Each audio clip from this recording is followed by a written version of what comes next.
É uma alegria estar de volta nessa congregação, que só o nome dela, pastor Anderson, estou profetizando, missionária Eliane, muito bem.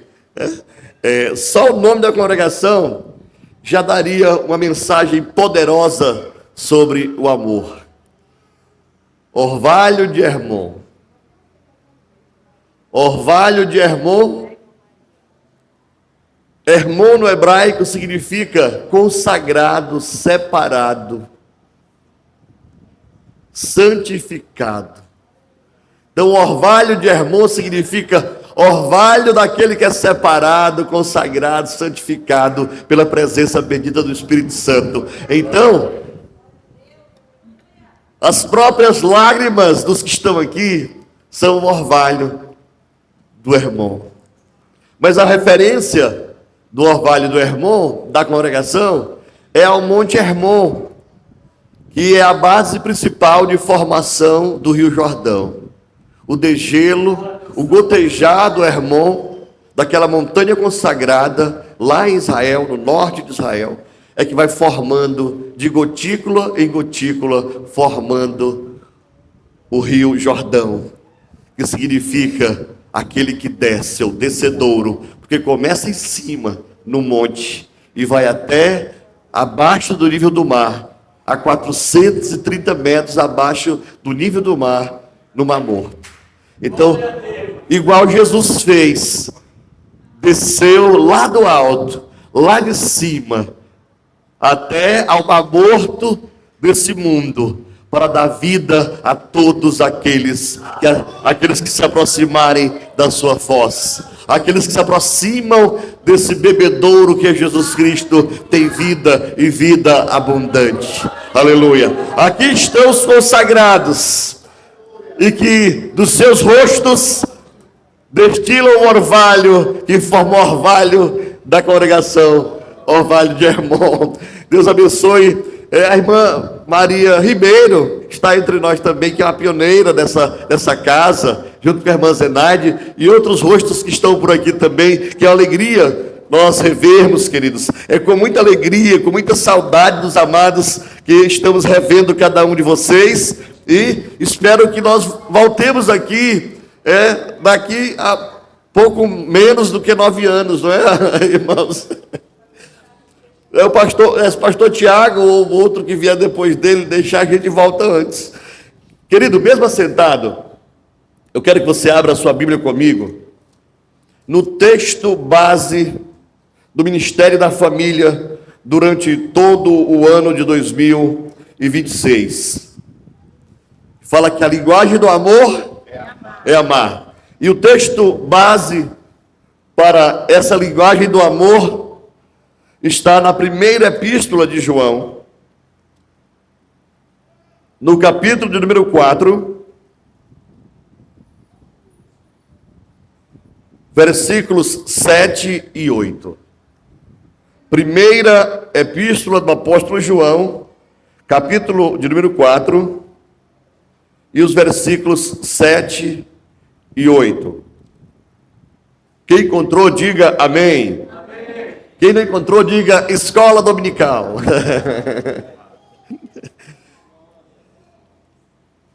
Vamos ler juntos a palavra do Senhor, queridos? No 3. 1, 2, 3.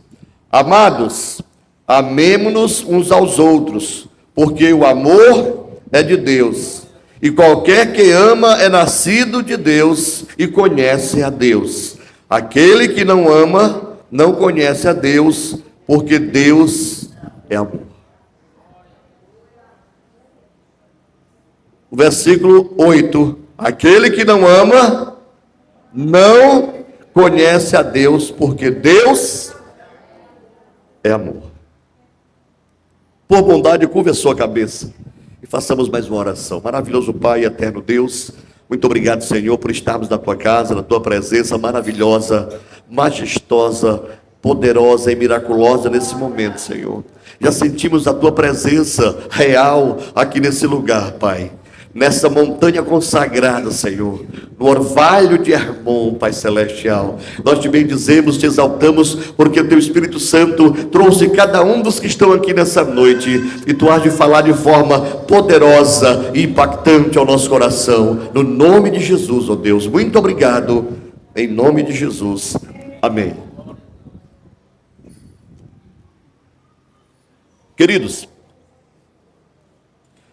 todos os discípulos de Jesus, aqueles 12 discípulos que seguiram a Cristo no seu ministério terreno, segundo a tradição, tiveram morte de mártir, foram martirizados.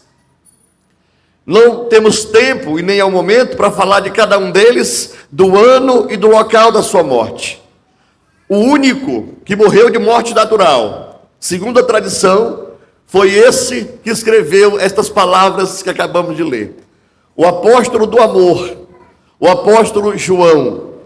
Ele escreveu essa epístola, possivelmente quando estava ainda em Éfeso, por volta dos anos 85 a 95 da era cristã.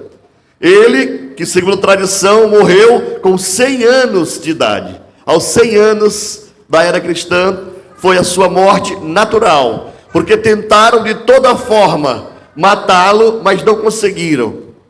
Certo imperador, chamado Vespasiano, lançou João no tacho de azeite fervente, e simplesmente o Espírito Santo o fez escapar daquele tacho de azeite fervente, e ele já apareceu em outro lugar, e como se não bastasse a tentativa de matá-lo dentro de um caldeirão fervente, colocaram ele na ilha de Pátimos, para ser devorado pelas feras daquela ilha.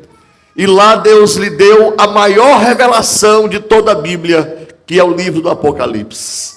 Quando a impiedade se levanta, quando o braço de ferro da impiedade se levanta contra o servo de Deus, e tenta ou intenta destruir o seu ministério, quanto mais pesada é a mão de ferro sob a fogueira do ministério de um cristão, mais as brasas se espalham e se acendem novas fogueiras, e o trabalho, ao invés de definhar e morrer, cresce, resplandece, se expande, amplifica, maximiza e preenche toda a terra, impactando todo o mundo com o testemunho de fidelidade e também de pregação da palavra do Senhor. João, ele não escreve somente para um grupo de pessoas específicas, ele escreve para todas as igrejas da Ásia Menor.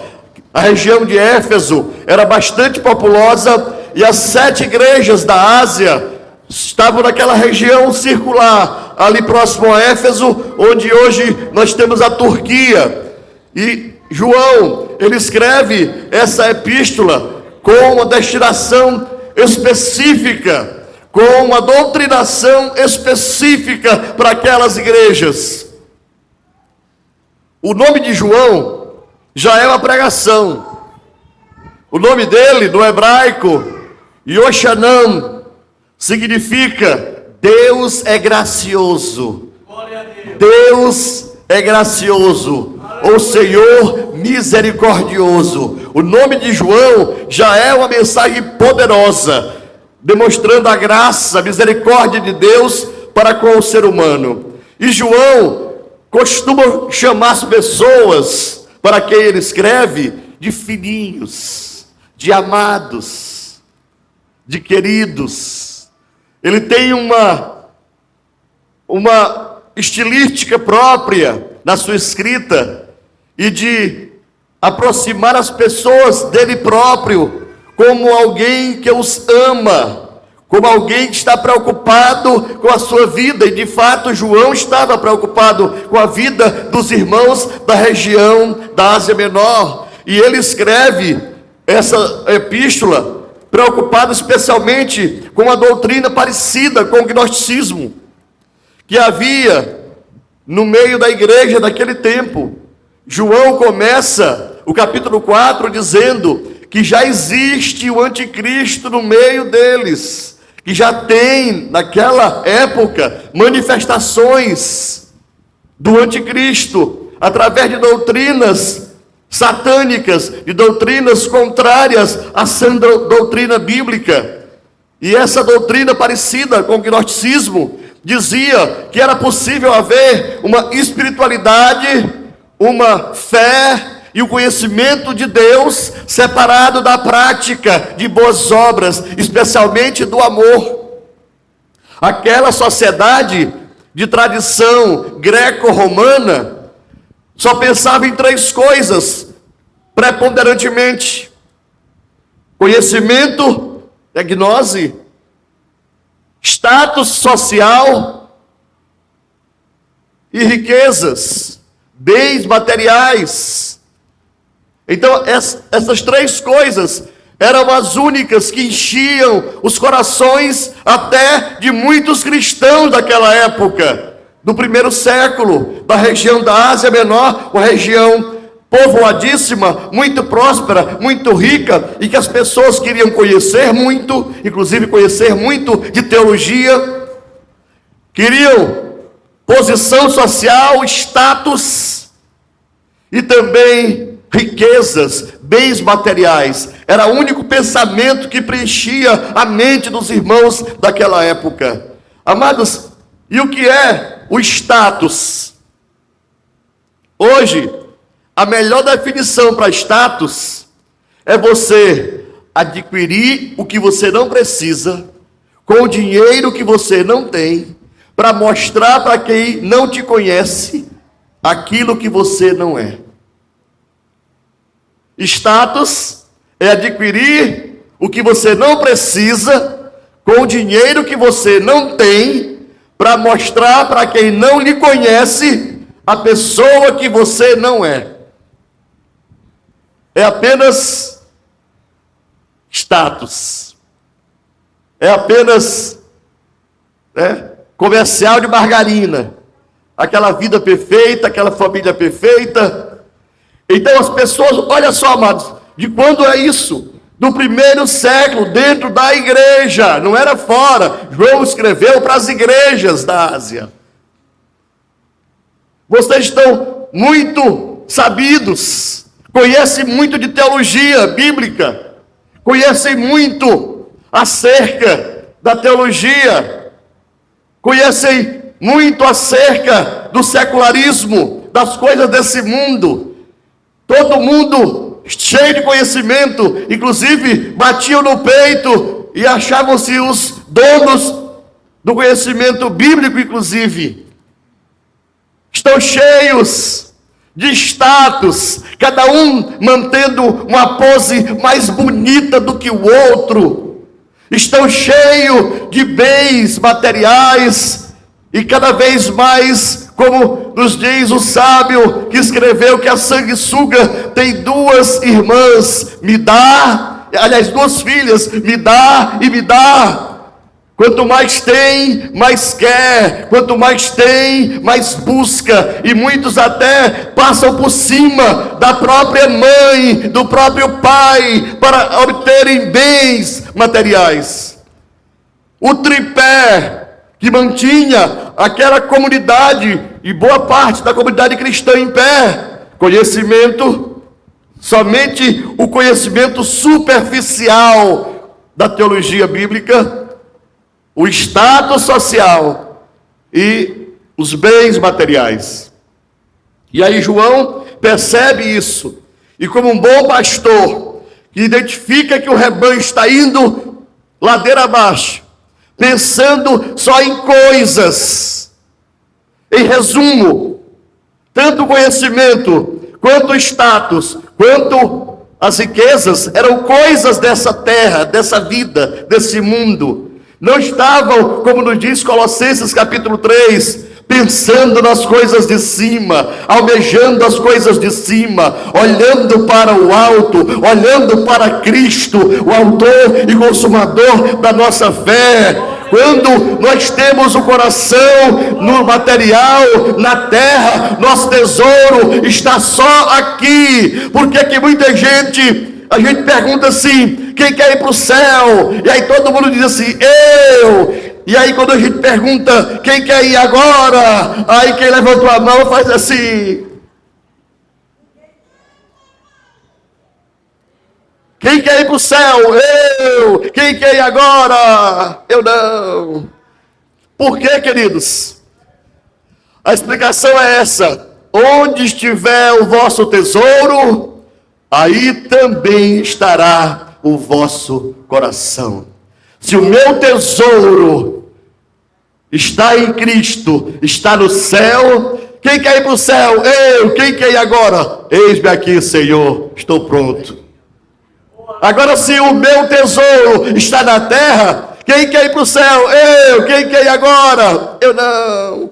Porque eu tenho que fazer isso, e ainda alcançar isso, e buscar isso, e resolver aquilo, e ver os netos, e os bisnetos, e não sei mais o que, e arranja tanta desculpa, porque o tesouro está na terra. Onde está o tesouro, é que está o coração, e nós plantamos, fincamos os pés aonde está o coração, que é aonde está o tesouro. E João percebeu isso no meio dos cristãos.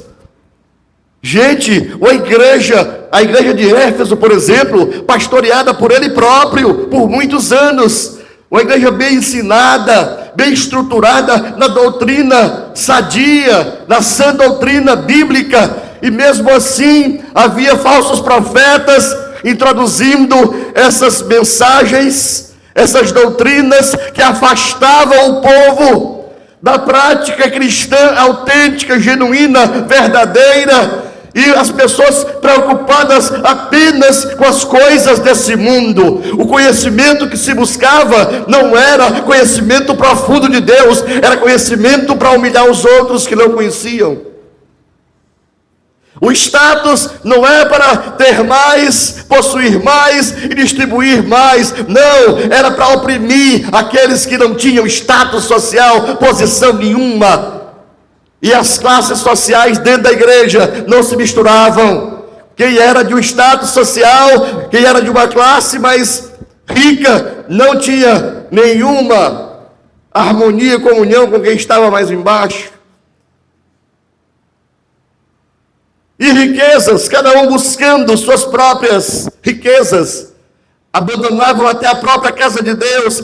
As necessidades da casa de Deus ficavam na escassez, porque cada um corria para a sua própria necessidade, e quanto mais tinham, mais queriam possuir. Qualquer semelhança com os nossos dias não é mera coincidência. O espírito do anticristo, que já estava no mundo naquela época, no primeiro século da igreja cristã, desde lá vem só se propagando e se ampliando a cada tempo que passa. Hoje, com muito mais propriedade, com muito mais ênfase, com muito mais voz, espíritos de mentira, enganadores, estão forjando mentes cujo pensamento é simplesmente em conhecimento secular, material, para oprimir quem não conhece. Status social é o perfil bonito nas redes sociais, e riquezas, bens materiais, sem se importar com a casa de Deus. Aí João, o apóstolo do amor, o apóstolo da graça e da misericórdia, que chama de amados e de filhinhos os destinatários da carta, diz: olha, quer saber de uma coisa? Não existe vida espiritual dissociada da prática cristã. Ou você ama, ou você não conhece a Deus. Quem não ama, não conhece a Deus. Ele foi mais longe. Quem não ama, não tem nem sequer a salvação. Porque Deus é amor, e é impossível que alguém se aproxime de Deus, diga que conheça a Deus e não ame. Se Deus é amor, e alguém diz que conhece a Deus intimamente, como é que essa pessoa não vive a prática desse amor? E o amor de Deus não é o amor eros, nem o amor filial, nem o storge. O amor de Deus é o amor ágape, Amor sacrificial. Aquele amor que se sacrifica em prol do outro. E detalhe, sem cobrar nada. A linguagem do amor é amar. O apóstolo João dá um tapa de pelica na cara daqueles irmãos que dizem ser espirituais, dizem que conhecem a Deus, são teólogos, filósofos dentro da igreja, que são detentores da gnose do conhecimento, mas desprezam os outros, negam a eficácia do amor, desprezam as pessoas dentro da própria igreja, fazem grupos de acordo com as castas ou vastas ou status sociais, acumulam bens para si mesmos e desprezam até o ofertar e o devolver seus dízimos na casa de Deus. E aí João, na unção e na autoridade do Espírito Santo, diz: olha, filhinhos, amados, quem conhece a Deus de verdade, conhece o amor ágape. E quem conhece o amor ágape de verdade, é impossível ser indiferente. É impossível ser insensível. É impossível desprezar os outros por causa do conhecimento secular humano.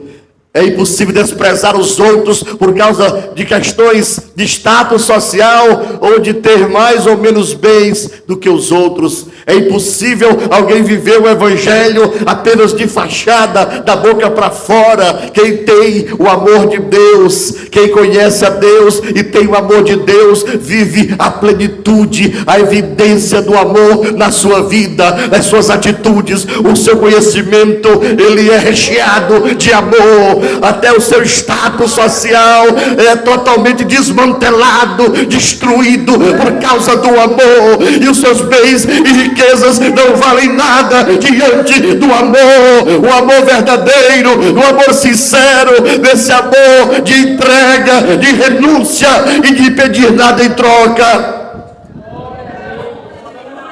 Aleluia. João diz: olha, aquele que é nascido de Deus. Ora, se o amor ágape tem origem em Deus, aquele que é nascido de Deus, ou seja, quem tem origem em Deus, automaticamente, se o amor ágape tem origem em Deus, quem é nascido de novo de Deus, já nasce com esse amor. Romanos capítulo 5 e versículo 5, o que é que diz lá? E a esperança não traz confusão, porquanto o amor de Deus está derramado em nossos corações pelo Espírito Santo que nos foi dado. Aleluia! Deus deu gratuitamente um dom, um presente precioso, junto com o seu Espírito Santo. Ele deu aquele que nasceu de novo da água e do Espírito, e nasceu de Deus, da mesma fonte do amor ágape. Ele, o próprio Deus, deu a esse que nasceu dele o amor, junto com o Espírito Santo. Portanto, queridos, quem tem o Espírito Santo de Deus na vida, é impossível ser insensível ao amor, porque quem tem o Espírito Santo na vida, tem também o amor de Deus, que veio junto com o Espírito Santo morar na vida daquele que é nascido de novo, nascido de Deus. Sim, pastor, mas o que é que isso tem a ver com a nossa casa, a nossa família? Se eu preciso evidenciar Deus da minha vida através do amor, a fé pública é evidenciada através do amor que eu demonstro no privado. O amor que eu demonstro para com os irmãos, para com as pessoas lá fora, a minha fé, ela é demonstrada. E Jesus disse: olha, e nisso conhecereis que vocês são meus discípulos. Quando? Quando vos amardes uns aos outros. Como é que eu sou discípulo de Jesus e eu não amo meu irmão? Como é que eu digo que amo a Deus, que eu tenho uma vida espiritual intacta, vigorosa, vibrante com Deus, se eu não amo o irmão que é a imagem e semelhança dele? Se eu não consigo amar o próximo como a mim mesmo, se eu não consigo reconhecer o valor dos outros, até considerando-os superiores a mim mesmo, como é que eu vou dizer que estou vivendo uma vida espiritual plena, uma vida cristã genuína, só daqui para cima? Abraão, o nome dele já era muito bonito antes de Deus mudar, era Abrão. Abrão significa pai da altura, ou pai elevado. Era um nome muito bonito. Já representaria, pai da altura, ou pai elevado, representaria um relacionamento muito bom do homem com o pai, que está lá nas alturas, do homem com Deus. Mas Deus, não, esse nome não está bom. Eu não quero alguém que relacione-se só comigo, do próprio homem direto para com Deus. Relacionamento do homem com Deus não é na vertical. Eu vou mudar teu nome para Abraão, que é pai das multidões. E a multidão não cresce para cima, a multidão cresce para os lados. Alarga bem a tua tenda, firma bem as tuas estacas, a mão direita e a mão esquerda. Aleluia. Aleluia. Jesus, ele não foi crucificado em posição de sentido, mas de braços abertos, como se abraçasse a toda a multidão de pecadores de todas as gerações. Relacionamento com Deus, querido, não se dá no vertical daqui para cima, é na horizontal. É como eu amo meu irmão, como eu me relaciono com meu irmão, é a maneira que eu estou me relacionando com o próprio Deus, porque ele, ela é imagem e semelhança desse Deus que é invisível. É através desse relacionamento que eu demonstro o meu relacionamento com Deus. O termômetro do relacionamento de cada um de nós com o Pai não é quantas vezes a gente vem no culto no mês, não é quantas orações ou quantas horas de oração eu faço por dia ou por semana, não é quantas vezes eu leio a Bíblia. Isso não é termômetro de relacionamento com Deus, não. O maior termômetro de relacionamento com Deus é o quanto eu amo o próximo, eu amo o meu irmão, estou disposto a abraçá-lo, a apoiá-lo, a ajudá-lo, a honrá-lo, a valorizá-lo. É isso que demonstra o quanto eu amo a Deus. E João percebeu que a igreja estava perdendo esse senso, esse rumo do verdadeiro sentimento que motivou, que motiza e mobiliza a igreja de todos os tempos a fazer a obra missionária, a pregar o evangelho, a cuidar dos oprimidos, necessitados, que é o amor de Deus. Ah, pastor, mas e a família? Amados, se eu devo amar ao estranho, se eu devo valorizar o lado de fora, se para demonstrar o amor de Deus eu tenho que amar o próximo, imagine os domésticos da fé. Imagine onde é mais difícil de a pessoa demonstrar o verdadeiro cristianismo, que é no seio familiar. Tem pessoas que conseguem ser bem crentes da porta para dentro do templo. Tem pessoas que conseguem ser bem crentes na sociedade, fora de casa, fora do seu lar. Tem pessoas que conseguem demonstrar uma vida espiritual e santa, equilibrada e avivada, fora dos muros da sua própria casa. O difícil para se pregar o evangelho é dentro da nossa própria casa. O lugar mais complexo para demonstrar, para evidenciar o genuíno, verdadeiro amor de Deus em nosso coração é dentro do lar. Porque em muitas casas há estruturas belíssimas, há uma casa suntuosa, mas é um campo de batalha. Todo mundo que mora ali prefere estar fora do que lá dentro, porque lá dentro é muito luxo, é muita suntuosidade, é muita abundância, abastança, mas é uma falta de paz, falta de amor, que impele todo mundo para passar o dia e até a noite fora daquele campo de batalha. Não adianta ser o mais suntuoso, o mais luxuoso e mais confortável palácio, se não tiver amor de Deus nos corações daqueles que habitam aquele espaço. Porque ter uma casa não é a mesma coisa de que ter um lar. E tem muita gente buscando construções apenas físicas, estruturas monumentais, mas esqueceram de buscar, em primeiro lugar, o reino de Deus e a sua justiça, e sobretudo o amor de Deus, que é o vínculo da perfeição, que é o vínculo da paz. Sem amor de Deus não tem família que subsista. Sem o amor ágape, o casal não consegue passar muito tempo junto. Sem o amor ágape, os filhos não conseguem conviver com os pais e nem os pais com os filhos. Sem o amor ágape, a relação em casa fica totalmente insuportável. E o melhor lugar que todo mundo acha é estar fora de casa, em qualquer lugar, menos ali. Eu louvo a Deus, amados, porque nós sempre hospedamos muitas pessoas na nossa casa.